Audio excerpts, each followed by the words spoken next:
নবদ্বীপের ঐতিহ্যবাহী রাস উৎসবের অন্যতম ঐতিহ্যবাহী পুজো শহরের পোড়ামাতলা শ্রী শ্রী বড় ঠাকুরন শ্যামা মাতা পুজো, যার পরিচালনা করে নবদ্বীপের কাছারি সমাজ।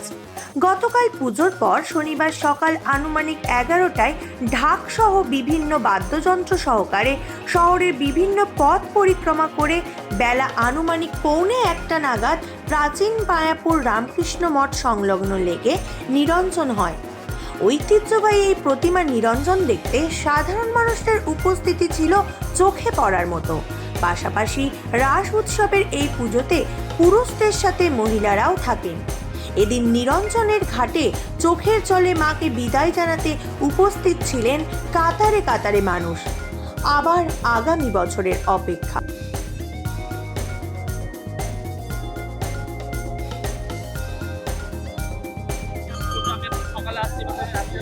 মাকে বিদায় দিলে কেমন লাগছে যে এই কদিন পুজোর মধ্যে ছিলেন, আজকে মাকে বিদায় দিলেন? হ্যাঁ, এটা তো খুবই খারাপ লাগছে, কিন্তু আমরা আবার আশা করে থাকবো সামনের বছর এইভাবেই আসবো।